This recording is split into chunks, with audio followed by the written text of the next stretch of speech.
Hi, this is Jonathan. How you guys doing? Well, recently, I have a couple of friends who came over to Singapore from various places. And one of them happens to be, well, two of them are really close to me. One of them is Rex Goh, formerly from Air Supply, Savage Garden, where he flew over here from Australia, Sydney, Australia. And the other one is Eric Moo, my music brother in crime. So, well, first off, having Rex coming back here is a joy for me, because I always looked up to Rex as the consummate guitarist, and I have the utmost respect for him. And the fact is that I played in a couple of shows with him, and I'm always inspired by his playing. Now, Rex Goh is formerly from Air Supply, and he's one of the most busiest, or rather the busiest guitar player in Australia, in Sydney. And he does a lot of shows, radio shows, TV shows, musical album recordings, even production. He produces albums.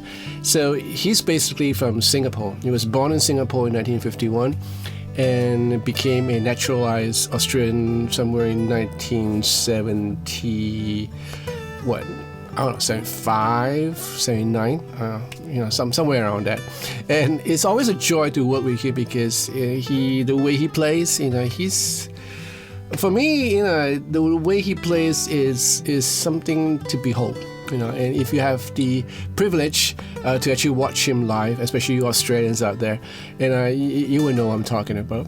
So I decided to do an interview with him. It's more like a guitarist on a guitarist, to interview me as a guitarist and picking his brain about certain things about pertaining to the guitar and pertaining to studio session and pertaining to his outlook into music and to the stuff that he has done most of his life. Music is a passion for him, just like music is a passion for me, and I just want to pick his brain. So I decided to arrange an interview with him with the courtesy of City Music Singapore for passing me that space and the technical support for me to be able to do this interview with him. It's about an hour long, so if you're not into long videos, then you might just want to skip this one, but I would advise you not to, because if you're a guitarist, there's a lot of things to learn from what he's sharing. So I hope you'll stay around and just watch the interview, and you might just pick up a thing or two. So if you like this video, you give me a thumbs up, and join this channel and press that bell for notification of future videos, and be part of Patrons to support this channel. I thank all my patrons for the wonderful love and support. So until the next video, I'll see you real soon. Ciao.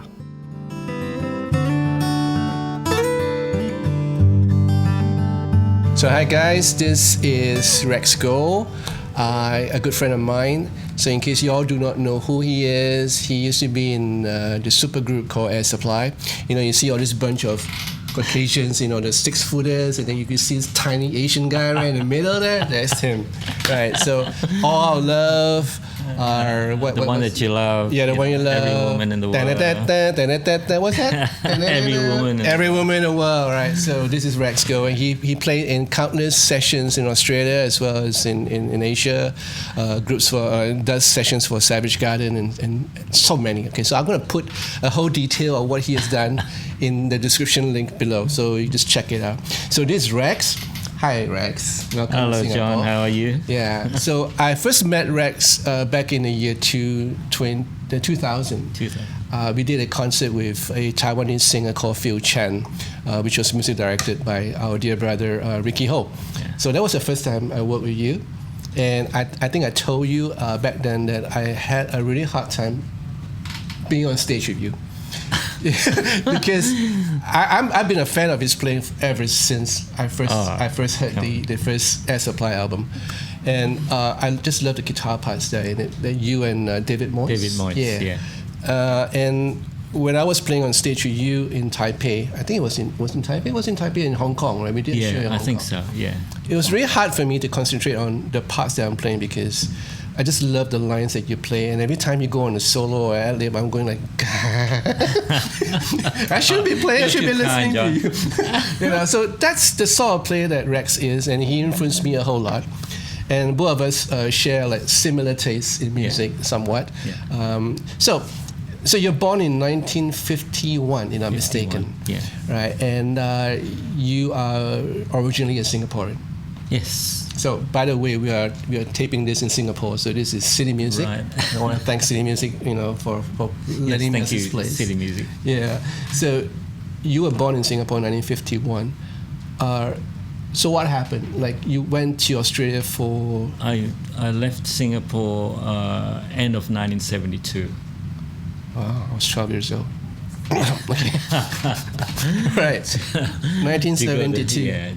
To go to Australia. Right. Mainly, I met a girl here from Australia. Right. And so I thought, well, Australia would be an interesting place to visit and also to visit her. And so I left Singapore. And I stayed ever since. I got married. You got married there? Yeah, I got married. Oh, wow. There. Yeah. Okay. And you attended a music college there? That was later. Later, all right. Yeah, I was still, I was still playing by ear at that time. I was playing in a band called Flybaits. Yeah, I know. Flybaits. In Singapore. Wait, so you were playing Flybaits at the age of? 20? Oh, probably about 18. I think I started with a band called, a first band of note would be Group 123 when I was about 16. And that was fun. That was, I want to stay there. So do you know what were you doing when you were 16 years old playing in a band like 123 and Flybaits? Do you know? We were pretty adventurous because at that time, we were playing like the modern, at that time modern hits were like, the soul music. Yeah. Right. Yeah. And we played bands, songs from bands like Three Dog Night, right? Chicago, And so we had horns. Oh, yes. The famous Flybaits horns. Yeah. And from there, I went to the band called the Flybaits, right? I was there for probably about 2 years, 3 years maybe. Yeah, then I left Singapore to go to Australia. And Australia was such a totally different place back in 72. Music was really good, actually, it really opened my eyes listening to things I've never heard. Bands in those days, there was this band called Daddy Cool, and they had a song called Eagle Rock, which is, the groove is just amazing, I was playing sort of Chicago, Blood, Sweat and Tears and all that, I thought, it was pretty good, playing all this Terry Cat stuff. But then when I heard those simple bands, but really like in the pocket bands, the Australian knows how to play like boogies and things like that, right? And totally it changed my musicality, because I have to relearn what I know. Playing in the pocket, that sort of playing, and because Australia, they were into Blood, Sweat and Tears, and there was a Blood, Sweat and Tears band there already called I think it's Jeff Duff. This is back in 72, 73, right? And there was a band. Their musicianship, when they play, they know their stuff. Okay, when they're horn players, they know how to read really well. They can play really well. So I have to up my game, you see. And that's why you went to school. Yeah, that's why I went to music school over there. Actually, the Conservatorium of Music in Sydney. How long were you there? I was there for 2 years, nearly 2 years. Right. So what do you major in? Jazz? Yeah, I major in jazz. I really, I really like the theory of jazz, because when I went there, we had a teacher called Roger Frampton, and he says, okay, modes, Yeah. right? And we were drilled Monday to Friday on how to play, all these modes and all the scales and things like that. And then, when I heard Miles Davis, when you study jazz, obviously you have to sort of hear jazz material. So Miles Davis, Wes Montgomery, guitarists like Joe Pass, all, I begin to absorb all this jazz theories and licks and things. That taught me a lot, but I discovered that jazz is great, but I don't want to play jazz. Why not? Well, for a start, it's a very difficult genre. You have to love jazz, and you have to live. It's like any genre. You have to love it. Yeah. You have to live it. It's a lifestyle. Yeah, basically. And you have to really practice. So when you're talking about in the pocket, right? When you're talking about in the pocket, I hear that term a whole lot. So generally, do guitar players or do most musicians tend to rush? In your experience? Well, some rush, some slow down. Yeah. But when you play with a good drummer and a bass player, right, or keyboard player, as a group, you find that that he's much better than you. When I was playing in a band, I know that the drummer is really good. And if I'm playing out of time with him, I know I'm wrong. Yeah. We need to own up. Yeah, right? You need to own up. Yeah. So I begin to listen to, where the kick, where the snare and the hi-hat. Yeah. Where the divisions are. Yeah. That's what it's all about. We as guitarists, we need to own up. That if we're rushing, we have to kind of lay back, hold back. Yeah. So, it took me a while to kind of go, okay, this is where the 2 and 4 is, right? And I also noticed that, different drummer lay where the 2 and 4 quite differently. I've played with the drummer, that his 2 and 4 is so back. Yeah. Just right? Behind the beat.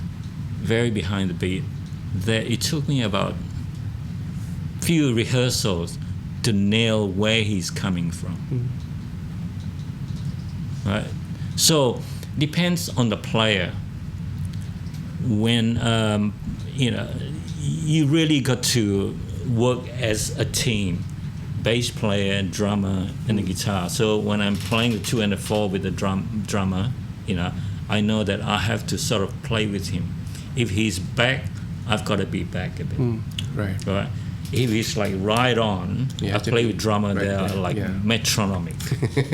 Ridiculously metronomic. Yeah, so you go, wow, okay, this is like a metronome. So I just got to play with him.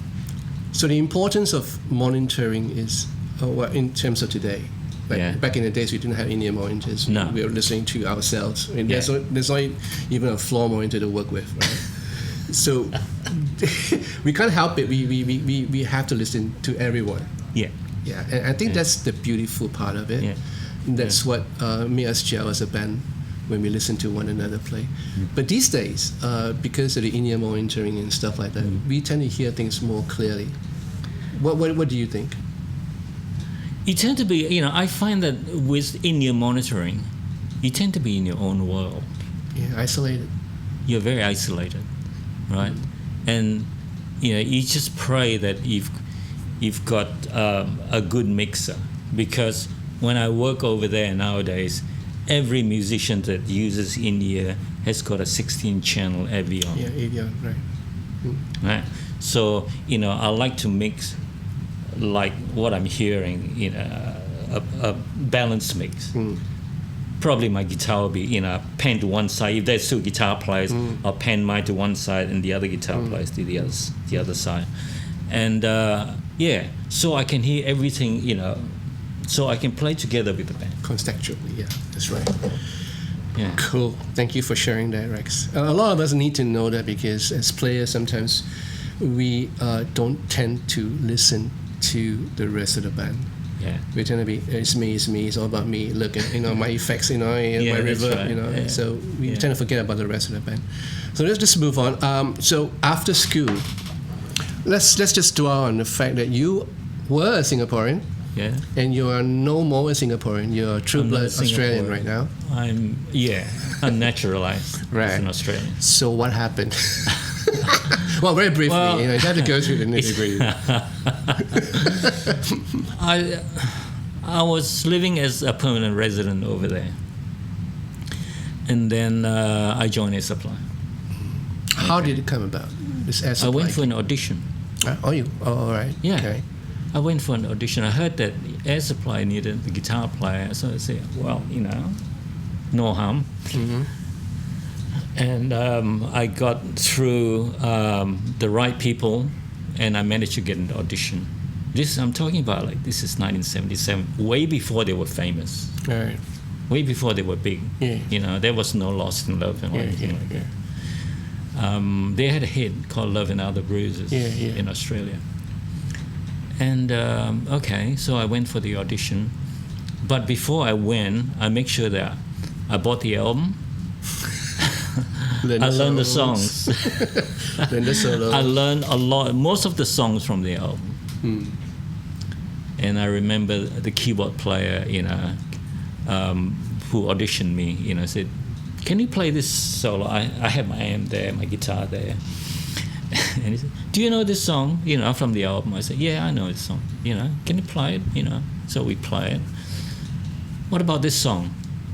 I played the guitar bits. "What about this one?" So I would have played about 5 or 6. Right.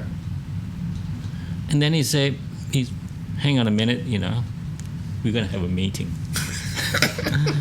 And about 10 minutes later, he came out and said, "You're hired.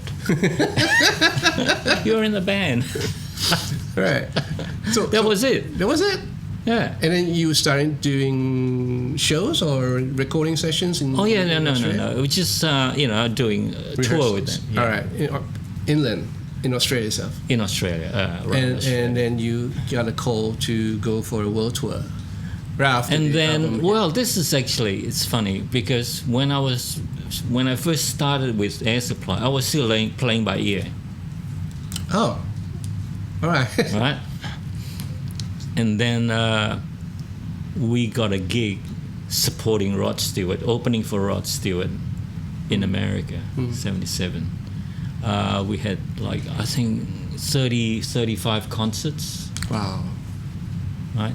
I mean, you're talking about, opening for Rod Stewart in America, not little venues, You're talking about Madison Square Gardens, the Forum, Cow Palace, Madison Square Garden, 80,000 people, right? The Forum, about, 60 or 70,000. So I was thrust into the big stage, right? And Air Supply wasn't known at all. Nobody knew Air Supply. We kind of opened for Air Supply. But it's funny because when we were there, the record company didn't want to release our album. Yeah. So we didn't. Were under Arista, let me see. No. It's just we were under CBS. Ah. And there was no album. And so we did the tour, but nothing was released. I think the record company thought we didn't have any hits. So we came back, nothing, empty-handed. The tour was great, I enjoyed every bit of it. Playing, with Rod Stewart's band, opening for Rod Stewart every night. And then I thought, well, I want to be a better player. So that's where I decided to go to study at the con. I see. But you were there in Australia for a long time. And at the time you were past 20? In Singapore, we still have a requirement for males at the age of 18 to go for military training. Yeah, So what that's happened? right. Well, when I first got the call to do national service, right? I went there, they test my blood, and then this guy kind of goes, they don't know what sort of blood type I have. Right? I have to go and do tests like several times, and they found out I have the O negative blood group. And then they say, well, it's only about 10% of the people in the world has this blood group. And then I have this, thing. This card says I'm exempted from national service. Oh. Okay. Right? Because of my blood type. So that's how come I was able to leave the country. Yeah. Now I was wondering about it because you're not supposed to leave the country when you're at that age. And then when I tried to reapply,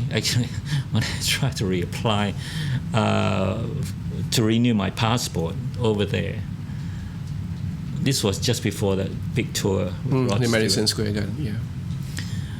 The Singapore government decided saying that, oh, no, they've changed their mind. They want you in the army. They want me in the army. I said, but I'm going on the tour. I'm going on this big world tour. Can we kind of delay it or something? Yeah, good luck with that. Said, well, not giving you the passport until you come back for national service.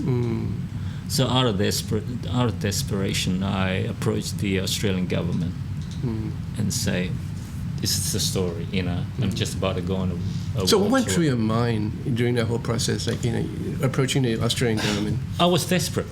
All right. So you didn't even think about your folks back home, nothing like that? You just like... Well, I mean, You just want to do the thing right before you... Yeah, I just want to do the tour, world tour. I mean, this is the big break. Yeah. Everyone needs a big totally. break. This is my big break. Right? So I went to the Australian government and said, this is the story. And they say, yeah, no problem. We'll give you the passport in 4 weeks, in a month. As an Australian. And I'll be, sworn in. I'll do all the swearing in, all within a month. Wow. They were really kind to me. Yeah. It's, I've unheard of. I was one of I don't know, maybe I'm one of the only ones that... No, I think a word that's going around, there's this killer guitar player that Australia should have. Right, so the first album, not the first album, the hit album, All Our Love and Lost in Love came out. And I remember asking you this question about the song Lost in Love. Yeah. It started off with this acoustic guitar arpeggio, right? I always thought that you were the one who was playing it, and then you told me later on that it was someone else. Yes, it was Tommy Emmanuel. Yeah. Well, this is what I heard, right? Because when S-Play, returned from America back home, we weren't doing much. So I decided to study at the con, and told the guys at S-Play, I'm going to stay in Sydney, and concentrate on my studies. They say, okay, not a problem. They were still kind of touring. So I kind of left the band. Oh, all right. Right. And then, then they recorded Lost in Love. And I think the guitar players, I'm pretty sure it's Tommy Emmanuel. Played the acoustic part. Yeah, I remember there's no electric guitar parts in this song. It's a whole lot of synth. Yeah, there's a whole lot of synth. There's guitar parts, but so I didn't play it on the Lost in Love album. Oh no, not even one song? Not even one song. Really? I thought you played on that.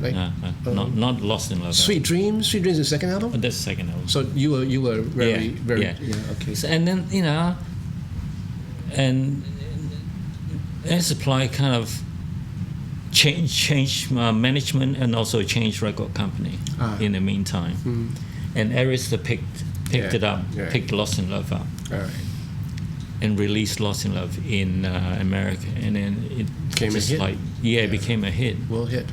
And so Graham Russell called me up and says, Rex, come back. Looks like I'm gonna make it. Yeah, we're gonna make it over there, right? And so I rejoined the band. Thank God you did. Yeah. I mean, there were so many guitar parts in the second album, which is titled The One That You Love. The One That You Love, right? Yeah. And the fact is, the whole songwriting thing has changed drastically. You know, first album was really good, you know, but compared to the second album, See, that's actually the third album. Oh, that was yeah. So we had the album before that. Yeah, there was the first album with a song called Love and Other Bruises, Yes. right, which became a hit in Australia. Then I played on the second album called Do What You Do. I played on the second album. All right. That's when I joined Air Supply. We did the Australian tour, and in the meantime, you know, we cut this album called All right. the whole thing. Is the whole thing started or Do What You Do? One of them. So that was a fourth album. So the one I'm talking about is the fourth album. Fourth album. Wow. Okay. Yes. it's So the fourth that album, the fourth album, The One That You The Love. One You Love, is a departure from the first album in terms of the arrangements. There were a whole lot of strings arrangements. When I joined back the band, David Moyes was actually already in the band, right? And when I joined, the bass player Dave Green and the keyboard player Frank Esler Smith, we all joined around the same time, and suddenly the band expanded. Yeah. You know, into the what do you call the ensemble that you know, the band that you know. Yeah. And I think the most one of the most identical part about Air Supply is the harmony solos. Harmony solos. So yeah. Because we got two guitar players, you know, and Dave Moore is a very good guitar player. So it's not a competition, but you know, we like to kind of go, okay, you can do this, I can do this too. And so we started playing harmonies and thought, well, two guitar players might as well. And in those days, Eagles were big. Yeah. Right? Yeah. I was listening to Larry Carlton. I was listening to Jay Graydon. You know, and Jay Graydon had like three-part harmony, Twilight Tone, you know, all that. And I go, wow, this is amazing. So why don't we kind of do something like that? Go in that direction? And we did. We kind of, you know. Yeah, it was beautiful. It was beautiful, and because back then Jagger was like more into the West Coast kind of music. Yeah. And there he is, this Australian group, you know, with lovely songs, heartbreaking songs, but with wonderful, nice harmony guitar solos. Wonderful, you know. So that's what caught my ear when I was, you know, growing up. Right. So I practically grew up with your music, with your guitar playing. Oh, that's why I'm such a great fan of yours. Right, moving on. So after, Air Supply, you left Air Supply. Right. Yeah, after I did another album, you know, Now and Forever. Yeah, one of my favorite albums too. Yeah, that's true. You know, after that, you left the group. Yeah, I left the group. That would be about end of '82, early '83. Right. In 1982. Yeah. So 83. Right after you left, what do you do? Like, you know.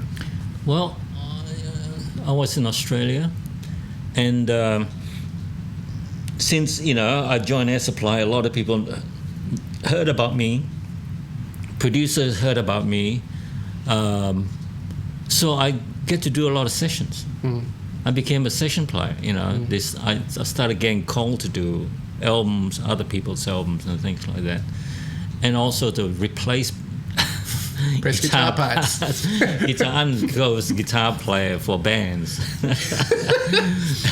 When you know, the band will kind of record in the daytime, and when they go home, you know, the producer will call me up and say, right, just come in, you know, what time can you come in? 10 o'clock? Yeah, not a problem. Oh, you know, this part here, you know, can you play it, you know? So you get nasty calls from guitarists that you replaced? But, you know, some of them haven't got my name on it, which is... Oh, okay, which is good. You know, it's fine, yeah. You know, but I just... Pay me. Yeah. It's the most important thing. And I also formed a group called QED with Jenny Morris. Right. And we had a couple of, you know, mediocre hits. How long? How long was this? This group lasts for about only 2 years. All right. Yeah. Okay. 2 years, and I started touring with, become a session musician, touring with a whole bunch of people like Darryl Braithwaite over there, Michael Ehrlich. They are some of the more popular singers in Australia. And you do a lot of TV shows. And I did a lot of TV shows. I did, I think, 6 or 7 years on the midday show, and 3 years with Club Buggery. And they're all live shows. Yeah, I saw one clip of you playing with Cyndi Lauper. Oh yeah, that's the Australian Idol. Yeah, I was on the. I was in the band for about another 6 years. Wow. So I was a live TV guy, live TV guitar player. One time I was doing 6 shows a week. Live TV. I mean, what you see is what you get.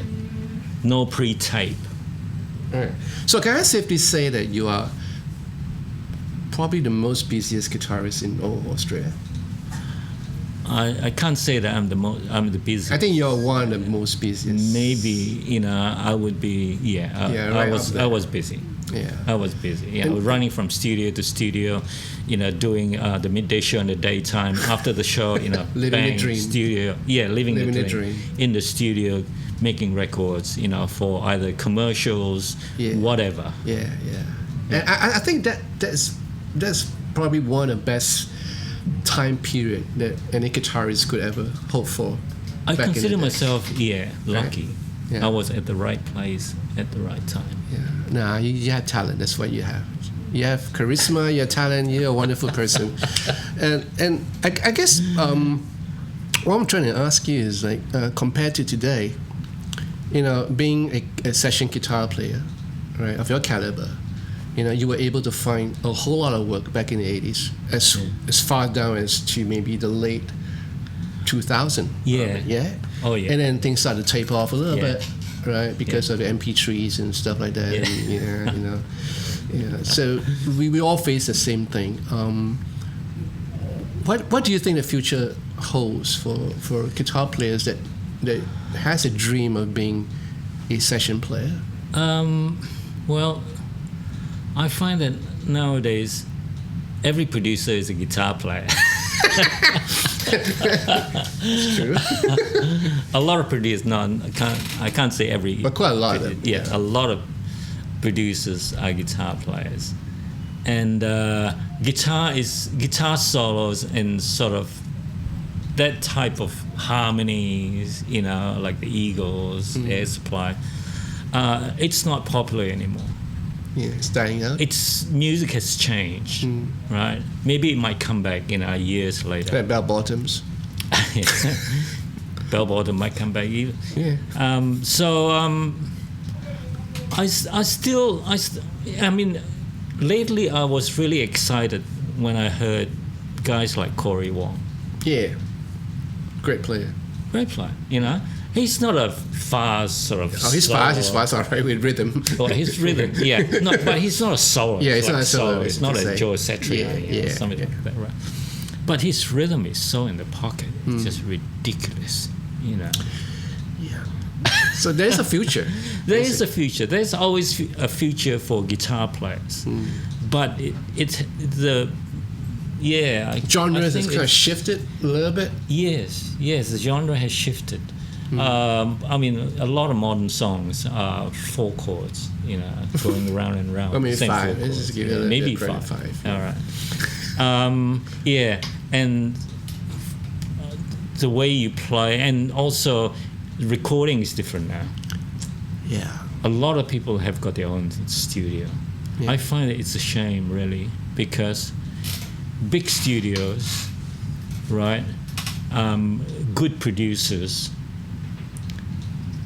These sort of things make you a better player, make you make your song so much better, because when you're working with good producers, they know they can hear the end product already,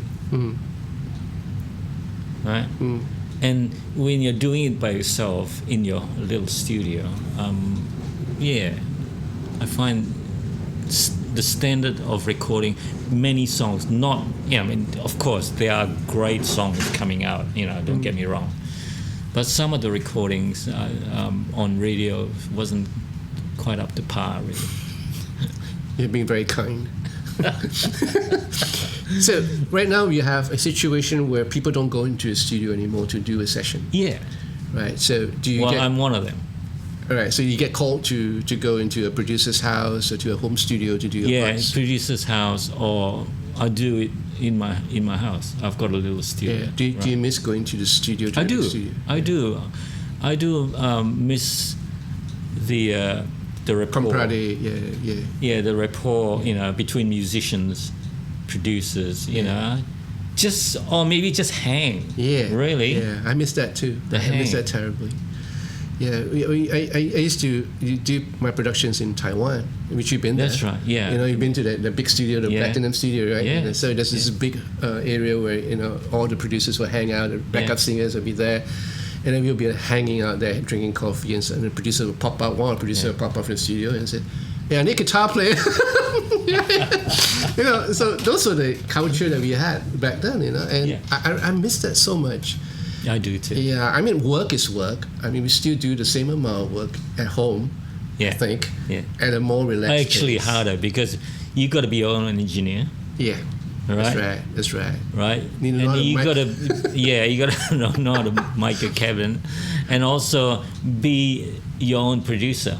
Yeah, that's right. So the album is actually practically overproduced in many ways, because you have the vocal producer, you have the guitar producer, which is the guitar sessionist, and then you have the drum producer, I mean, like when I was, working in, let's say, Savage Garden, songs, right? I'll be in the studio, and the producer, he just say, "Rex, play." That's his instruction. Yeah. I don't have any chart. They don't give me anything, so I'll hear. Just right. In those days, still big 24 tracks, and so they'll play, and then I'll quickly write down the chord charts, and then I start playing. I'll ask them. So where's the bridge? Where's the verse? Where's the chorus? Where's the chorus? Intro. How many bars? Quite often there was nothing. Not even the vocals were done. Right? It might be a rough scratch vocal, or nothing. Right? And I remember one time, this singer was just singing next to my ear and singing the melody for me. And oh, okay, right. We have 8 bars of intro, and then this is the melody, So I'm trying to fill in the gaps, you see.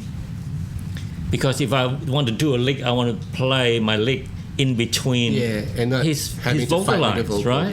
Yeah, I don't want to sort of fight with his vocal. That's right. So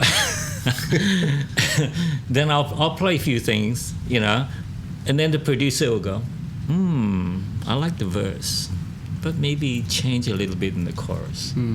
Yeah. Right? Yeah, I miss that. I actually miss that. Yeah. So, that's about, 2 or 3 minds working in a song. Yeah. In the song. And so, but if you don't have that, you think, oh, yeah, this is the part. Yeah. Might not be the right part. And we tend to overplay sometimes. Yeah. So especially when I'm doing a session for overseas clients, they have no inkling what they want in the first place, because they're not guitar players, and you are called to do a song. So I'll charge by the song. Right. So irregardless of how many tracks you're going to put in. So sometimes you feel bad. Okay, I'm going to put 5 tracks in it, but it's actually no call for having 5 tracks. Give them value for money. Yeah. The Singaporean way is like, you pay for this much, we give you that much, So sometimes the song just calls for 1 guitar track. Yeah. You feel bad, like, I'm going to charge $500 for a guitar track, so I might just give 5. You can choose. And we tend to overplay. So I think back in the days, we have that producer behind us to say, okay, this is good, this is not good. Yeah. I actually miss that so much. Yeah, me too. Thank you for sharing that with us, because a lot of us do not have the experience. Yes. A lot especially of us, the kids coming up now. Yeah, they're all recording at home. Yeah. Like you say, they are their own producers. So keeping in the topic of sessions, now you work in Australia, the way producer works in Australia, right? And you've done some work in Asia, especially in Taiwan and Singapore. What are the differences? Are there any major differences? I find, let's say, like working with Ricky Ho, right? He would have a basic rhythm chart. Very well written chart, actually. Rhythm charts written out, right? Maybe a couple of lines here and there. When I started working in Australia, a lot of guitar parts were written, especially for some artists with a person that can arrange. My part would be written. And through the years, there were less and less. Producers start, to become. I don't say it's lazy, but some of them are not arrangers. They've got the ear. They've got really good ear of knowing what they want, but they can't actually explain to you. Yeah. So that's why, I have to write my own. So they're actually basically dependent on you to put something on the table, basically. Well, yes. In the old days, I'm talking about 70s, right? An arranger will come in and arrange everything, right? Guitar parts, everything is all written out, and you kind of just play the dots and where you go, And then I thought, I did it a while. Then I thought, I can do better than that. Some of the things written is, I could play better lines than what's written. And I started not telling, but suggesting. That's a better word. I said, maybe I can, change this part here and there, to make it sound better. And once you get their confidence, right? They started allowing me to do this. And they just stop writing parts. And they stopped writing parts for me. Kind of Rex will write. Will play better parts than what I can write. They stopped writing parts for me. Yeah. But do you have any negative reactions from arrangers? Oh yeah, I mean, if they are pretty adamant of what they want, say no, just play what's written. Yeah. So I'll just play what's written. All right. Okay. I mean, So that's in Australia. Yeah. So what's in Australia? So when you're working, I'm working with Ricky. I mean, Ricky is very lenient. He just go, he suggests the lines, right? And basically, I come up with the parts that you hear on the tape, on the record, are my parts. Really, it's basically just you. It's me, yeah. And I think they want that, they want my input, They want Rex Goh on guitar. If they want me to play a solo, they don't want to write a solo out. They just play your sound, play what you know. Yeah.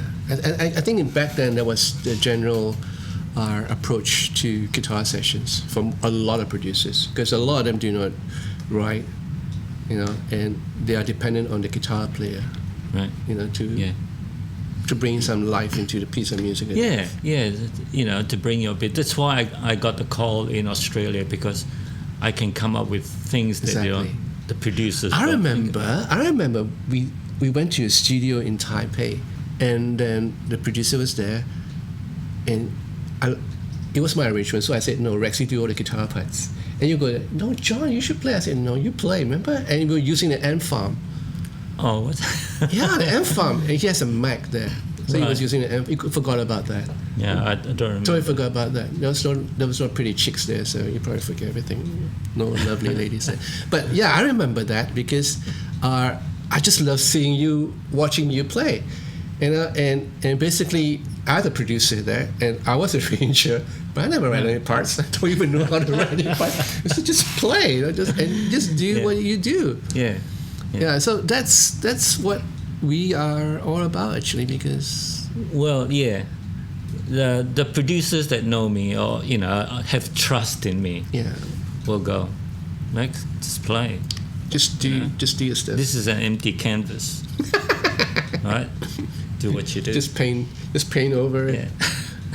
Right, so all these years of playing guitar, do you have any particular guitar well, of course, we all know about the different types of guitars that we use, like the Strats, Yeah. the Tallies, and the 335s, and Yeah. semi-solids, and whatever. Which is your favorite all-rounder guitar? Like you would bring into a studio anytime. I'll bring a Gibson and a Fender. All right, so you're going to bring one, I'll bring one. I'll probably bring a Fender. single, double, Single. without humbucker. I don't have. Do I have a You do. single, double? You do. Oh, that's. I rarely get that to a teaching guitar. Yeah. I don't bring that to the studio. So you bring a single, or all single coils, All single. and you can get away with all the 60 cycle hum and everything in the Well, studio. I have this back plate called the Illich back plate. There you go. Okay, so the secret is out. So, Yeah. well, what's about a backplate? What about a backplate? And that reduced the hum significantly. Really? Does it run on a battery or anything like that? No battery. So it's just a composite, a material that's been used? I think it's got a coil in somewhere in the back plate, right? The back plate where the springs are. It's just that. Really? Maybe it looks slightly bigger than your normal back plate. But I've got to hook wires and things like that. There's instructions that I have But to the ground, you have to ground. Yeah. And also all three pickups has got to be the same polarity, I see. All right. right, to make that work. So is it available commercially? Yeah, you still can buy it. What's it called? The Illich. Illich. How do you spell this? Illich, ILICH, I think. Okay. Or right. ILLICH. Yeah, I can't remember. All right, I'll Google it. You Google it. So you would just bring a Strat into your studio if there's only one guitar that you're allowed to bring? Yeah. Because, see, I find that, most of the time you'll be playing rhythm. Yeah. You're right. Right? Right. You might call to do a solo. Well, I mean, a solo, I can get away with, if I need the back pickup, I can get away with maybe a tube screamer to fatten it up, right? Or the V twin.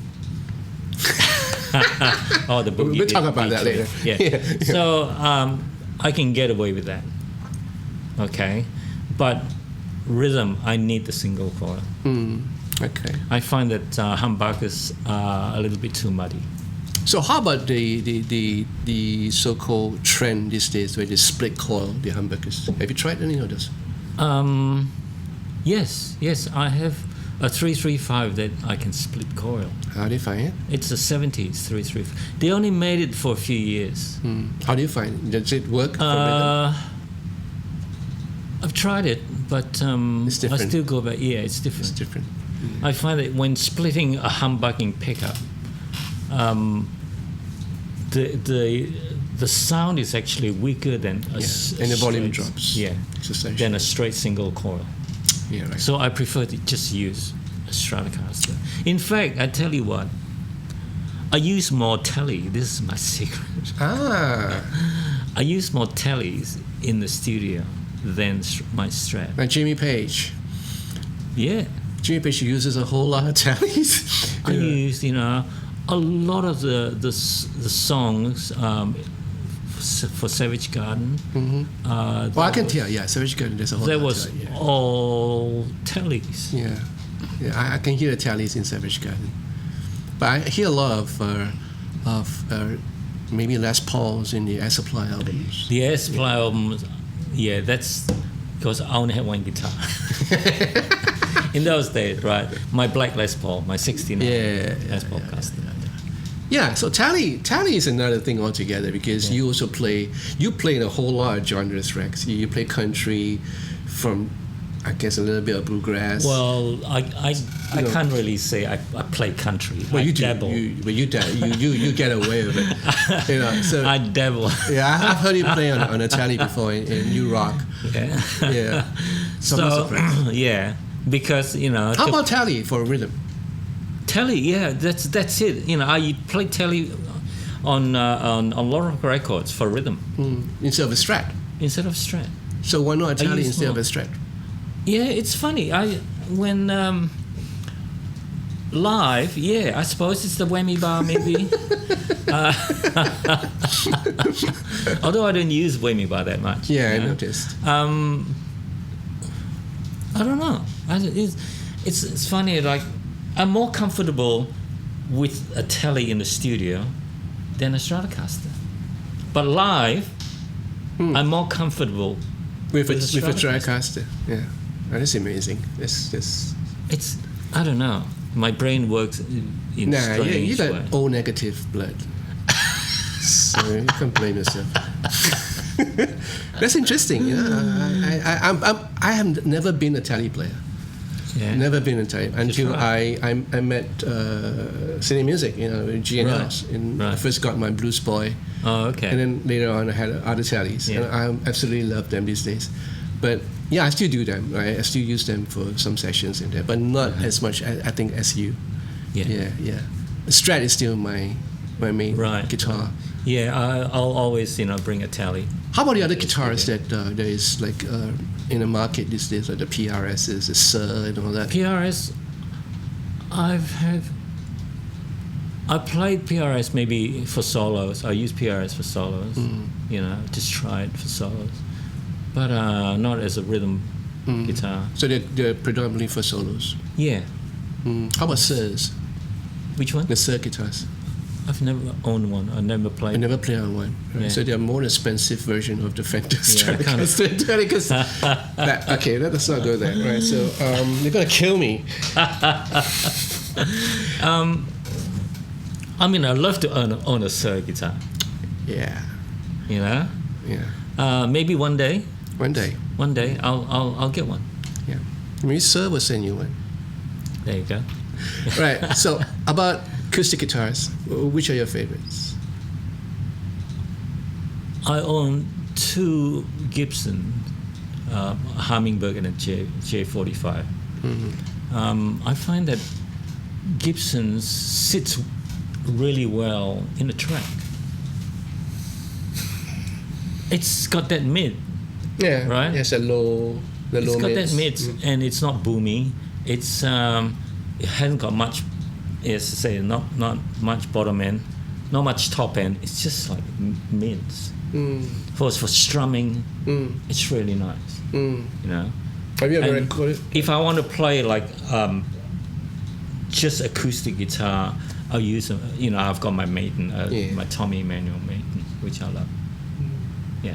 So that's for like more of a solo thing with just you more and guitar, solo. but with a recording. For recording, just rhythm, Hummingbird. sort of sitting in the background, right? And the J45. Yeah, I used to all the Hummingbird.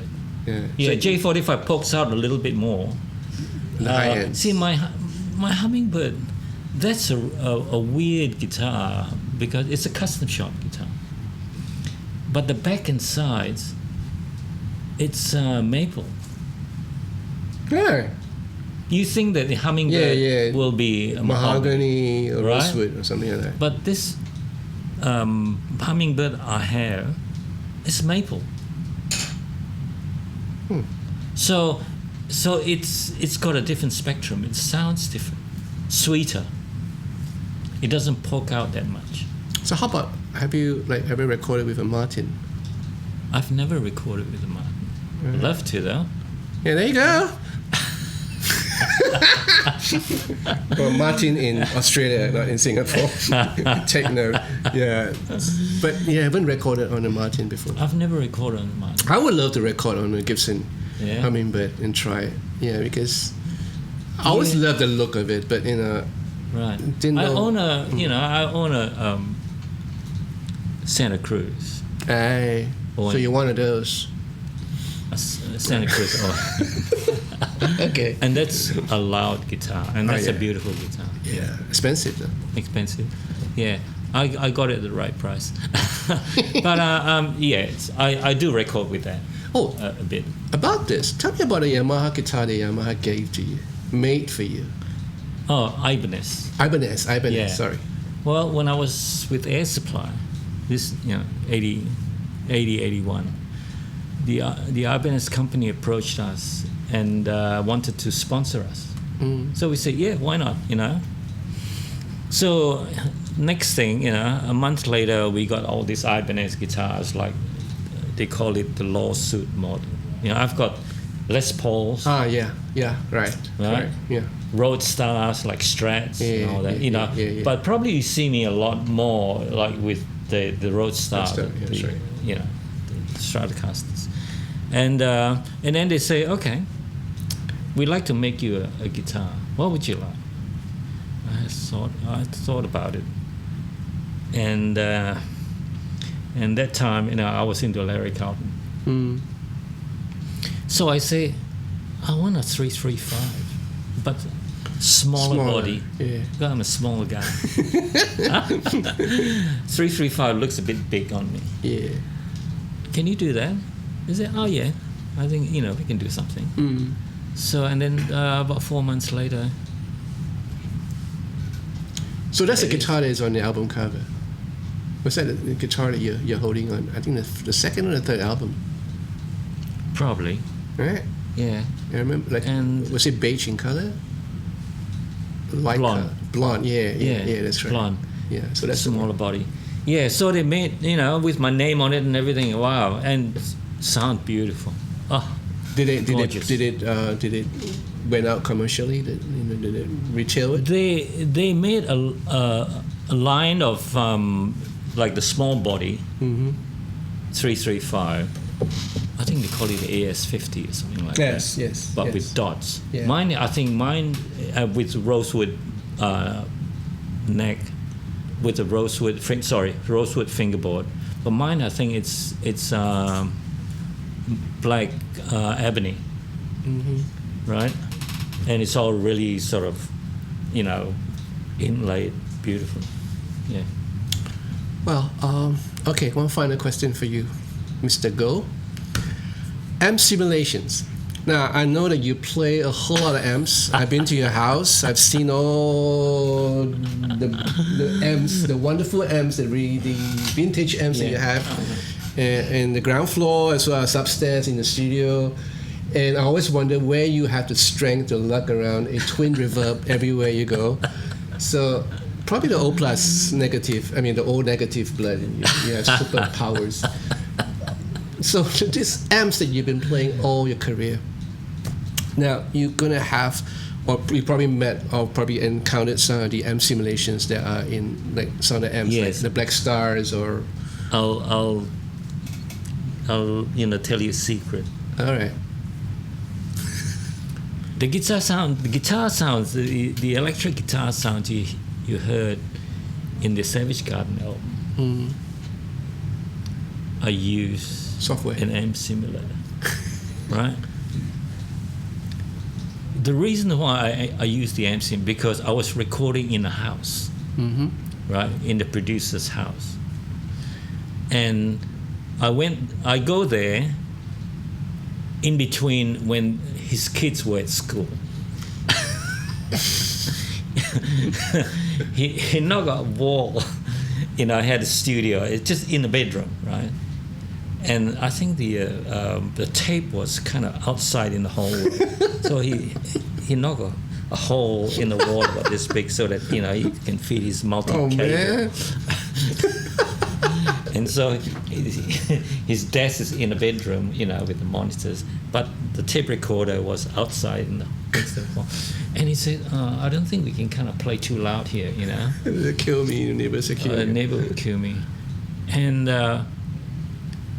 luckily, I bought this thing. It's an ADA unit. ADA micro cab. Okay. The ADA micro cab. And it's one of the first cab simulators that came out. It's got like 112, 212, maybe 412, something like that, right? Open back, close back? No. No. Okay, so it's just about that. Just 112, 212, and 412. Okay. And what I did was I had a little PV transistor amp called the Backstage Plus. And it had power amp in and preamp out, right? It's amazing. This amp has got this, I can just tap the preamp So what I did was my guitar goes into my pedal board, into the front end of the amp, and out of the preamp goes to the micro cab. So I bypass the power amp stage, right? Bypass the speaker. So just the preamp out into the cab. Into this micro cab and into the board. It worked. Into the tape recorder. This is back when in this is early 90s. 90 something. Yeah, 90 something. 92. Yeah. Yeah, early yeah, but that was then. Then you had the other Mesa cab clone and stuff. So so that was how I recorded the whole album. But what do you think? Like, okay, so actually my question was kind of wrong in many ways. We're talking about digital simulation. Yes, digital amp simulators now. Yeah. Well, I just bought a Helix. Welcome to the Helix Club. Yeah, I just bought a Helix LT. Right? Yeah. And so I thought, well, it's about time I sort of dive into the digital world. And thanks to you, I know, because I know you're a Helix guy, you can show me a few things, which will be really helpful for me. Price for a Prata hour. Oh, don't want the checks in the mail. Yeah. So what do you think is? I think they are so much better now. The ones that I use, like the micro cab, it's nothing compared to what we have now. Right? I think they're getting closer and closer. Right. So, well, obviously this question has multi-prongs to it, but I'm just going to minimize it. The one we're talking about amp simulation, like Helix and stuff like that. The other question is about those amps that has been released recently. Like you have amps that kind of like they're not tube amps. Like Orange has a Super Crush 100. There's not tube at all, but sounds like tube. Defender came out with the Tone Master version of the Twin River as well as the Deluxe. Yeah. Have you played any of this? I've never played the Tone Master. Mm-hmm. I've seen the Tone Master. They look exactly the same. But I didn't want to plug it in. You didn't want to plug it in. I've got a 67 Bandmaster. I've got a 65 Deluxe. Yeah. The real You have thing. the muscle to carry it. So good for you. I don't mind carrying. I've got a 1970 JMP. But they're so... Sorry, didn't say the word blood. Okay, they're so loud. Right? Like, for a Twin River, you have to crank it up. Yeah, they're loud. They're loud. So if you want to get like a total... what's that word? Original overdriven sound from the amp, you have to drive it real loud. I have to drive it real hard. Yeah. Yeah. So for it's no good for home recording. Full stop. I've tried the aux box. I bought an aux box. Oh, really? You did? Oh, cool. Oh, yeah. Okay. Right. So does that work? It does work. It does work. Especially late at night. I can dial my. I've got a, what do you call the isolation box, ISO box. Right. I can dial it down so it's not too loud. I remember going up to the attic of your home when I visit you in Sydney, and I saw this amp right in the middle of the room, and then you have like pillows and blankets, and then you create a little cave in between for your mic. Yeah. That's That's the old days. Yeah, but now you have an ISO box. So I've got an ISO box. Yeah, that's great. But I'm I want to delve into the world of digital and simulators and things like that. Well, and then I can compare. See which one. It will be sounds different. better. It will be different. It will definitely will be different. I mean, what I heard on YouTube, people with just amp simulators, they get incredible sound. Yeah, we can get away with murder if we want to, but but there's a limit. There's a limit because nothing beats the sound of a real good tube amp, like the Vox amps that you have, the high boost, Yeah, the top boost, 1970. Yeah, there's nothing can beat that concept. Yeah. No way. I mean, you can get close, pretty close. With the right IRs, with the right cap sim, you can get pretty close, but still. Well, maybe it's a chance for me to speak to you later. You can show me a few things. Yeah, I will. Yeah. Trust me. So my final question for you, Rex, is what do you think your best advice would be for a guitar player that is thinking of pursuing this as a career? Don't. That's what I said to my daughters, the same thing. Over my dead body, you are going to. No. I mean, please do. I'm just joking. I do believe there's still room for guitar player. Follow your dream. I love people that follow their dreams. Could be a guitar player, could be a road sweeper. It doesn't matter as long as you follow your dream and work hard on it. Nothing comes easy. So how about learning to read? Education? Learning to read, yes. It's is it a necessity? It's not necessary, but if you want to make it a career, right? If you got a band of your own, okay, play your own music, you don't need to read.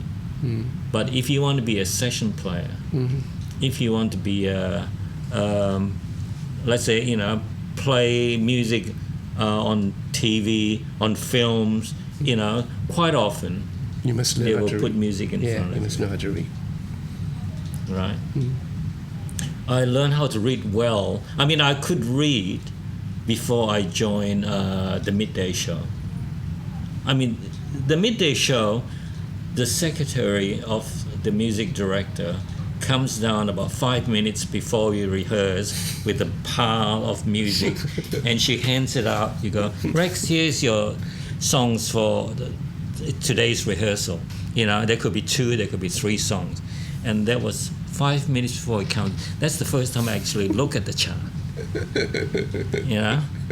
I go, and then the music director will go, okay, you guys got the music? Right.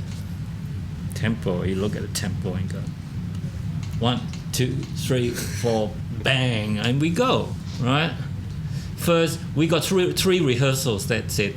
1 rehearsal to check the music, if it's written especially for this artist that day, right? And in those days, they were still all handwritten, right? So there could be mistakes, right? So the first rehearsal with the artist is to just check, make sure that all the notes are correct. 2 runs for the camera, and then midday, you're on live. And that's it, So if I don't get a telephone call after the show, I know I did well. Because there's a lot of musicians watching the show. Yeah, I bet. If you fluff things, right, bad mistake, the phone will ring and go, we saw that, we heard that.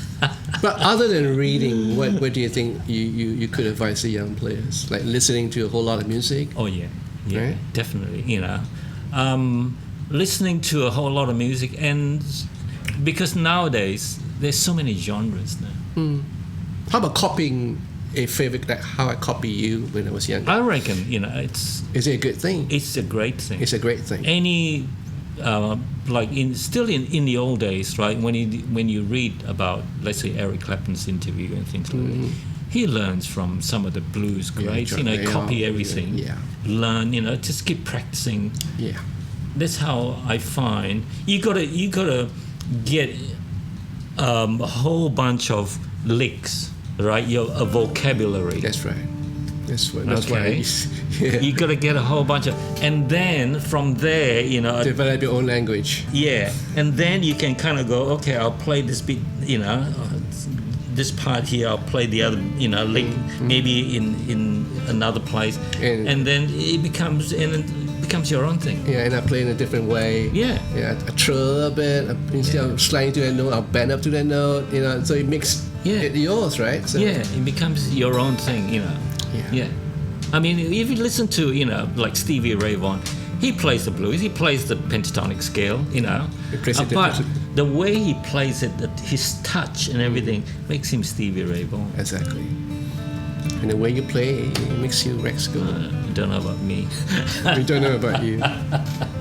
So Rex, thank you so much. A pleasure. Thank you, brother. John. Yeah, it's been how should we say, my privilege and honor to be playing beside you. Numerous shows that we did together, and every show that I really did enjoy. I really enjoy it. I enjoy. Yeah. So I hope we would work together. Yeah, again. please. Yeah, love to. Yeah. Call me anytime. All right, I will.